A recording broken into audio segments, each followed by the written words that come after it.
On démarre avec la police municipale de Nîmes. Est-ce que la ville a raison d'équiper ses agents de taser et flashball? On vous plante le décor en images. À Nîmes, l'armement des policiers municipaux monte d'un cran. Hier matin, la ville a annoncé que ses agents seront dotés l'an prochain de tasers et de flashballs. Des armes dissuasives mais aussi défensives, soutient l'adjoint à la sécurité Richard Skiven. En 2021, 51 agents nîmois ont été blessés dans l'exercice de leurs fonctions. Coût de ce nouvel équipement, 150 000 €. Toutefois, cette mesure interroge. La ville n'est-elle pas en train d'ajouter de la violence à la violence? D'autant qu'il y a 2 ans, les images de gilets jaunes blessés par des tirs de flashball ont montré que le risque zéro n'existait pas. Ces nouvelles armes sont-elles alors une bonne idée? On en débat ce soir dans Bonsoir le Gard. Et on commence avec Brahim Aber. Est-ce que la ville de Nîmes ajoute, selon vous, de la violence à la violence? Je ne le vois pas comme ça, mais effectivement, c'est vrai que quand je vois, lorsque je vois la photo avec le maire de Nîmes, M. Fournier, qui a l'air content, ravi de toucher tout ce matériel-là, ça me fait bizarre. Pourquoi? Parce qu'il me semble qu'il y a un an, il râlait auprès du ministère de l'Intérieur du fait qu'il y a même quelques mois. Et quelques mois, voilà, qu'il n'y avait pas assez d'hommes. Il me semble que cette mission-là, c'est une mission régalienne de l'État. Et en fait, il fait... Il se substitue à l'État en fait en tout seul, donc du coup en fait il me semble qu'il se punit un peu tout seul et que en fait l'État va dire à un moment donné, mais puisque vous le gérez, gérez-le jusqu'au bout. Jean-Baptiste. Après la question qui se pose, c'est la responsabilité. Si demain il y a un grave accident auprès d'un jeune, à qui va incomber la responsabilité? Est-ce que ça va être le maire? Est-ce que le maire va être en capacité le lendemain de l'accident de dire voilà, oui effectivement c'est moi qui ai ordonné à un policier municipal, on ne sait pas s'il va être formé ou pas. Ils seront formés, il y a une formation initiale et après... Elle est obligatoire maintenant. Elle est obligatoire. Je l'espère, je trouve que c'est particulier quand même. Jean-Baptiste, j'imagine que vous n'allez pas être d'accord avec Brahim Aber? Moi je suis plutôt là pour saluer la décision de la mairie de Nîmes.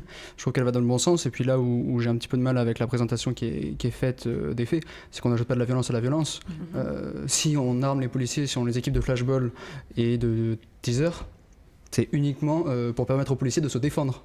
Je rappelle qu'ils sont utilisables pour les policiers qu'uniquement en cas de légitime défense. Alors c'est ce que dit la mairie de Nîmes et l'adjoint non, mais Brahim. c'est pas ce que dit seulement la mairie de Nîmes, c'est ce que dit la loi.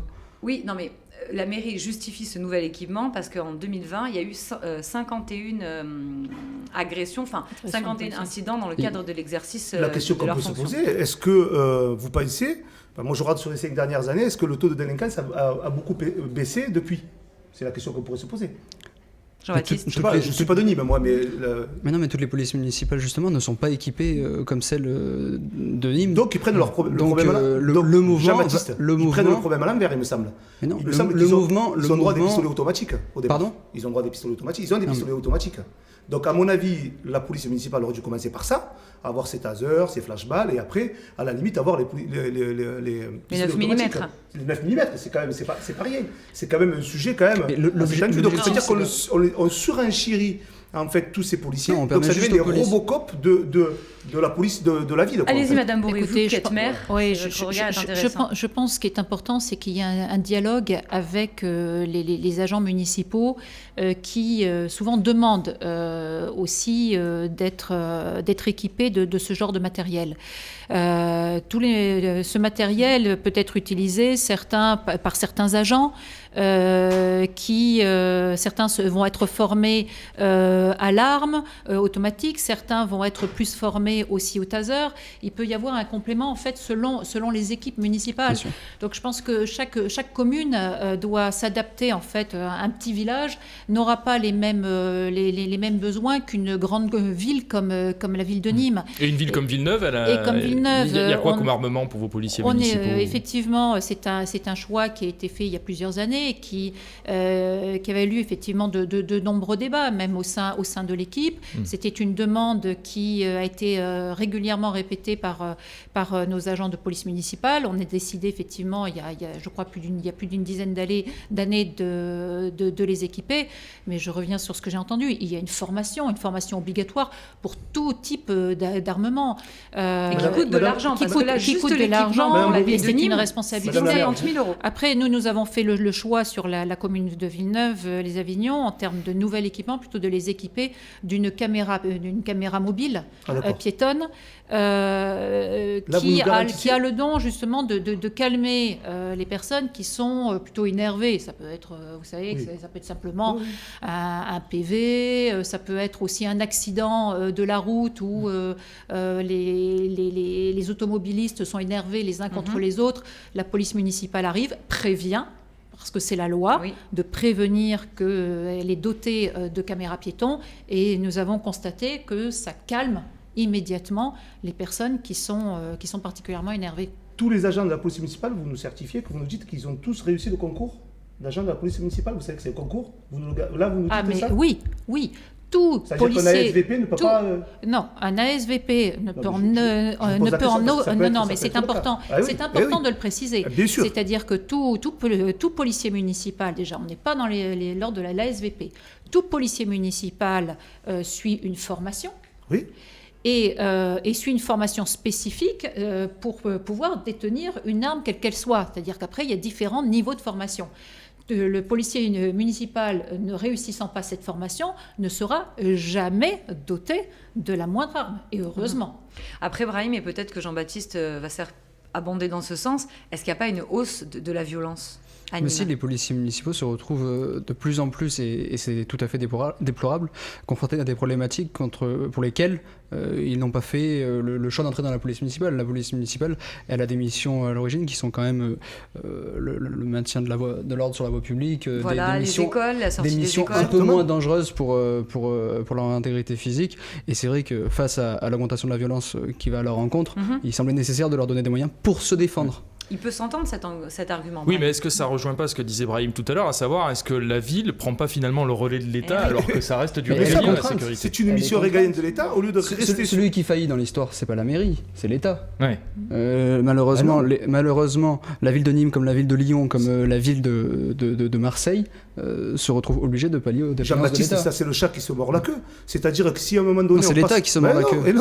Et non, si il demande, si la demande n'avait pas été faite, j'aurais été d'accord avec toi. Il y a quand même eu des policiers en plus qui ont été attribués à Nîmes, Alès et Bagnols ces derniers temps. Exactement. Oui, mais selon le maire, il ne pallie pas au départ à la retraite de la police nationale. C'est pour ça qu'il n'a pas signé le contrat de sécurité intégré. Peut-être même pas le nombre de départs à la retraite. Si je suis chef d'entreprise, d'accord ? Si on me donne à manger, pourquoi je vais aller faire en sorte d'aller en donner encore plus? Vous voyez ce que je veux dire? Ça veut dire que tout simplement, du moment où l'État voit que du côté de Nîmes, le maire prend les devants, il le fait, il se dit, écoute, je n'ai pas besoin de le faire, il le fait.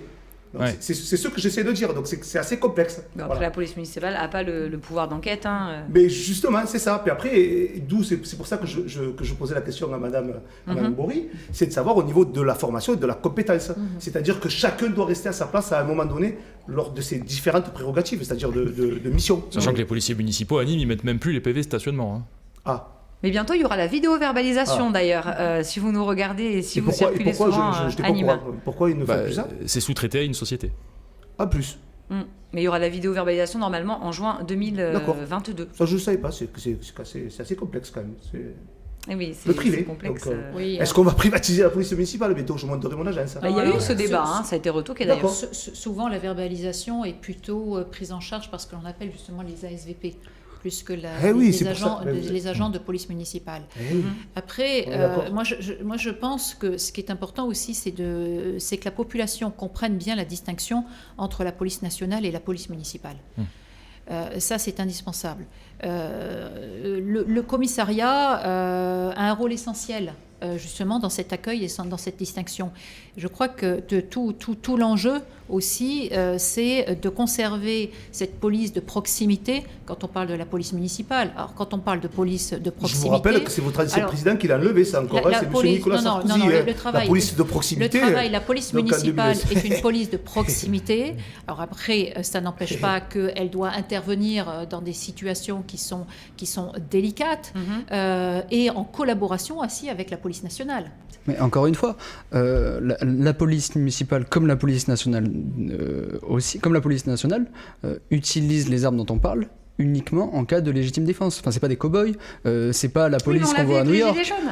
On l'a vu avec les gilets jaunes. Justement, ils ont agi en étant en train de se défendre.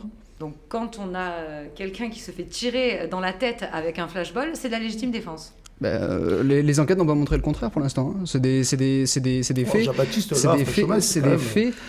qui se sont déroulés suite à des débordements et à des gilets jaunes qui n'étaient pas les gilets jaunes qui manifestaient contre le prix de l'essence. C'était pas des policiers municipaux. Voilà. Non mais très simplement.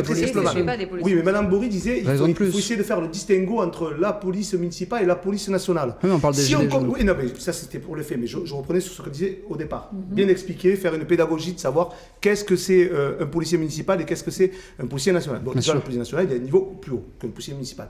Mais la problématique, si on l'arme plus, on ne la verra plus la différence. Si on arme autant le policier municipal, autant même que le policier national, les administrés verront plus la différence. Dans les faits, dans les faits, ils n'ont pas les mêmes attributions. Peut-être. Vous pensez que le riverain, quand il va se faire ratisser, il va comprendre qui est le policier municipal? Oui. Moi, je pense qu'ils sont attentifs à leur police municipale et qu'ils font très bien la différence entre la police nationale et la police municipale. C'est écrit sur l'uniforme. Après, c'est écrit sur l'uniforme. On n'a jamais vu la police municipale être chargée d'encadrer des manifestations. Mais à force d'habiller de tous ces équipements, inviter sur le plateau, je pense, Monsieur Fournier, qui aura l'occasion de vous répondre plus précisément. En tout cas, là, on repose le cadre. On est dans la réponse sécuritaire. Il y a aussi tout le volet prévention pour lutter contre l'insécurité. Merci. On va passer au deuxième débat qui porte sur le Congrès Les Républicains. Là aussi, ça va vous plaire, Pascal et Jean-Baptiste. Et aux surprises, Éric Ciotti et Valérie Pécresse sont les finalistes du premier tour. Qui sera le grand vainqueur ce samedi? Quelques explications en images. Sacrée surprise chez les Républicains. Cet après-midi ont été dévoilés les noms des 2 finalistes du Congrès. Il s'agit d'Éric Ciotti, député des Alpes-Maritimes qui incarne une droite dure, et de Valérie Pécresse, présidente de la région Île-de-France. Ce résultat est inattendu. Au départ, beaucoup voyaient Michel Barnier, l'ex-négociateur du Brexit, gagnant. Aujourd'hui, rien n'est joué. Éric Ciotti et Valérie Pécresse sont au coude à coude, recueillant chacun 25% des suffrages. Le report des voix sera donc décisif. Le président des Hauts-de-France, Xavier Bertrand, a déjà annoncé qu'il voterait Valérie Pécresse. Alors qui sortira vainqueur de la primaire? On en débat ce soir dans Bonsoir le Gard.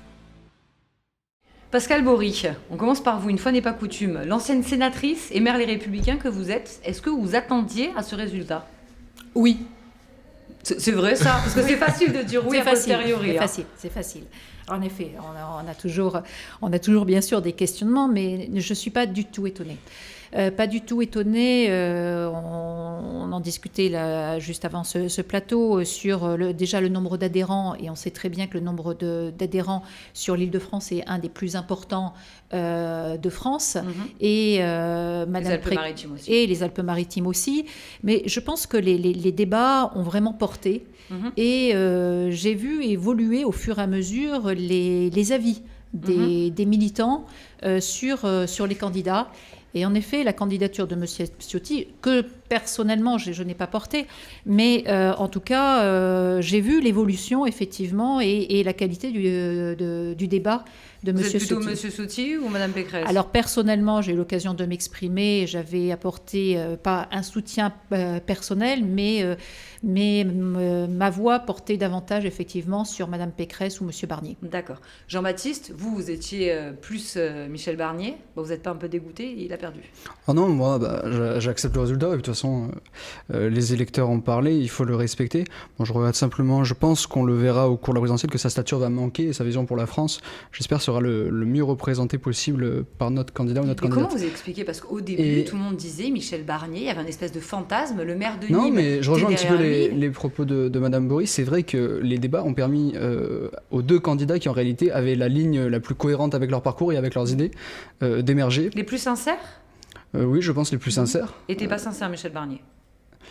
Non, mais ce que je veux dire, c'est que M. Ciotti et Mme Pécresse ont montré que leurs idées avaient toujours été les leurs, et ils ont voulu les porter le plus loin possible. Et ont su convaincre. Bon, Brahim, il y a quand même un fait... Que ce soit Éric Ciotti ou Valérie Pécresse, je pense pas qu'on puisse leur reprocher de ne pas avoir dit ce qu'ils pensaient. Il y a quand même un fait qui a contribué un peu à cette surprise, c'est que le nombre d'adhérents des Républicains a doublé. On a 140 000. Alors forcément, le jeu était ouvert, non? Tout à fait. Pour moi, c'est une très grosse surprise. On parlait plus, parce qu'on en oublie, on parlait plus autant de Xavier Bertrand. D'ailleurs, dans les sondages, c'est Xavier Bertrand qui était le mieux placé pour essayer d'aller chercher la place au second tour pour les présidentielles. Moi, ce qui me fait peur chez Ciotti, c'est en fait, ses arguments, c'est ce qu'il propose comme... il me fait penser, vous savez... Ça a été une surprise quand vous avez vu ouais, à 2h30. D'ailleurs, j'avais préparé tout un autre truc sur... je pensais que ça allait être Xavier Bertrand qui allait gagner, parce que bon, il avait quand même... Il tient... Voilà, c'était une personne qui a été ministre, qui connaît un petit peu. C'est un sacré camouflé pour Xavier Bertrand. Et comme je dis, pour Éric Ciotti, quand j'ai vu ça, il me fait penser, vous savez... la publicité, là, vous savez, Monsieur Propre, la personne qui veut laver plus blanc que blanc. C'est parce qu'il est chauve. Il n'a pas de cheveux. Ben oui, parce qu'il ressemble beaucoup, mais je vais vous dire pourquoi. Il est peut-être un peu moins musclé. Non, mais je sais que vous l'avez interviewé. Droit du sol, droit du sang, immigration, etc. Quand je dis qu'il veut laver plus blanc que blanc, c'est qu'il veut interdire le droit du sol. Madame Bourri, qu'est-ce que vous en pensez? Alors, ça date du XVIe siècle, ça remonte. De la Révolution. De la Révolution, mais même un peu avant, il y avait des territoires, j'ai regardé, j'ai vérifié, où le droit du sol existait.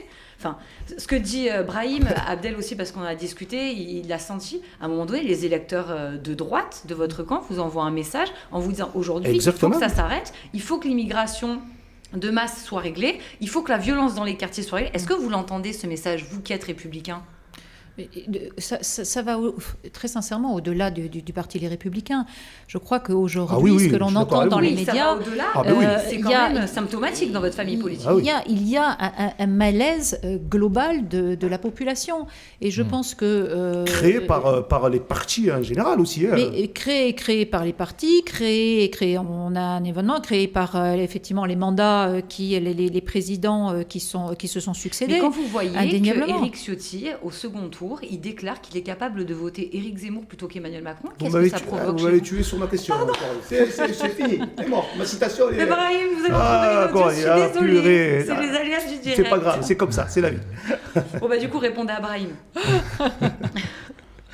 C'était ma question. Bon, la question, moi, ce que j'ai entendu, surtout de M. Ciotti, c'est qui est resté dans notre famille politique, c'est qu'il suivrait le candidat qui serait retenu. Moi, je l'ai dit. Pour moi, les candidats qui étaient les plus porteurs d'avoir la capacité et la stature d'un président. Pas franchement à la question. La stature d'un président, en effet, c'était avant tout Mme Pécresse ou M. Barnier. Et moi, ce que j'entends, c'est que M. Ciotti s'est engagé à rester auprès du candidat qui serait retenu. Je souhaite que ça soit en effet Mme Pécresse et c'est tout ce que je retiens. Et je pense qu'en tout cas, il y a en tout cas des attentes de la population et pas que des militants. De la population sur ce sujet-là. Et il y aura des réponses en tout cas apportées. Brahim, avant de vous redonner la parole, Jean-Baptiste, du coup. Non, moi ce que j'espère maintenant, c'est qu'il nous reste quelques heures avant que le candidat soit officiellement déclaré et investi. Bon, je souhaite que le plus grand rassemblement se fasse autour d'un ou d'une candidate. Il semblerait que ce soit Valérie Pécresse qui soit la mieux placée. Donc j'espère qu'elle fera le score le plus large possible. Pour qu'elle soit poussée par l'investiture, poussée par la dynamique. Et après, ce que je souhaite aussi, c'est qu'on tienne compte du score qu'a fait Éric Ciotti. C'est un score plus que marquant, un score significatif. Il est quand même arrivé en tête au premier tour de ce scrutin, ce qui veut dire que sa ligne et les idées qu'il défend ne doivent pas être oubliées et devront aussi, pour partie, je pense, être récupérées par Valérie Pécresse et l'ensemble des Républicains lors de cette présidentielle. Brahim ? Tout simplement, Éric... c'est un lapsus révélateur. Vous voyez, c'est le même prénom, c'est le même prénom. Oui, Éric Ciotti, il fait la cour, en fait, où l'un et l'autre se font la cour à M. Zemmour, et du coup, ça me fait vraiment penser à un vieux remake, là, vous savez, des Villages des Schtroumpfs, avec Gargamel et compagnie. Et j'ai bien peur qu'à travers ce genre de choses, ça peut mettre vraiment, vous mettre en difficulté, vous, les Républicains. Parce qu'il y aura quand même un courant de pensée qui va vouloir, à mon avis, ce socle-là, Marine Le Pen ne l'avait pas. Mais maintenant, si Éric Ciotti commencer à peser dans la balance au niveau des choix. Par exemple, je ne sais pas s'ils font 47-53, à un moment donné, ça pourra jouer en faveur de Marine Le Pen, parce que ça fait un boulevard pour Emmanuel Macron. Moi, je pense que là, du coup, ça va lui faire un boulevard. Mais par contre, derrière, il y a les législatives, et donc, du coup, il y aura beaucoup d'accords à faire, et je pense que les courants de pensée chez vous vont se jouer à ce moment-là. C'est ma crainte. Pour aller dans votre sens, c'est vrai qu'au niveau de la droite, l'échiquier politique, avec un Éric Ciotti investi par les Républicains, est un peu réduit. Mais c'est pas encore fait, hein. Oui, mais si ça avait été le cas, c'est vrai que l'échiquier politique est un peu réduit. On voit que là, tous les candidats ont appelé à voter, vont voter Valérie Pécresse. Mais justement, un mot sur Valérie Pécresse, parce qu'elle a quitté le parti, et comme Xavier Bertrand, et pour autant, elle arrive à se qualifier. Qu'est-ce qu'elle a eu de plus de Xavier Bertrand ? Qu'est-ce qu'elle a plus de Xavier Bertrand ? Écoutez. C'est une surprise, c'est la surprise, Valérie Pécresse. Non, je suis pas d'accord. Je ne suis pas d'accord parce que Valérie Pécresse a montré, en étant bien sûr élue comme Xavier Bertrand, à la tête, mais quand même d'une des régions la plus importante de France, a montré par son bilan, et en tant qu'ancien ministre également, qu'elle avait cette capacité de maîtriser les dossiers, d'avoir une ligne qui l'a menée elle s'est révélée ces débats. Elle s'est révélée aussi dans ces débats. Moi, je suis convaincue, contrairement à ce que vous pouvez dire, que Valérie a cette stature de présidentielle et surtout cette capacité de rassemblement. Parce que si on fait le constat de ce dernier, notamment de ce dernier mandat, j'ai le sentiment que les Français n'ont jamais été autant désunis que sous ce dernier mandat. Donc si on cherche aujourd'hui un candidat qui puisse réunir les Français. Il y a Emmanuel Macron. Écoutez, là, je suis désolée, c'est pas M. Macron qui va pouvoir le faire. Il a montré. Vous direz ça à M. Darmanin, vous direz ça à M. Bruno Le Maire, vous direz ça à l'ancien Premier ministre qui était de chez vous. Ils ont fait le choix, ils se sont fourvoyés. Ils se sont pas fourvoyés. Je suis désolée. Ils ont cru à un homme qui avait des convictions et qui. Ils ont cru et se sont fourvoyés. J'essaie d'avoir de la neutralité. Il peut faire. Je ne dis pas que tout ce qu'il a fait est mauvais, loin de là. Loin de là. Il y a certaines choses qui étaient dans le programme des Républicains. Mais il y a certaines, bien entendu, je crois que sur le forme de l'ISF, le Premier ministre actuel, c'est Castex, mais bien entendu que sur certains points, il y a eu des avancées. Il faut pas les renier non plus. Il faut jamais jeter de l'eau du bain en avec le bébé. Voilà, avec le bébé. Merci, on me reprend. Mais je voudrais en revanche. Moi, je voudrais rappeler justement la capacité d'un président à réunir les Français. Et de ce point de vue-là, M. Macron a complètement failli.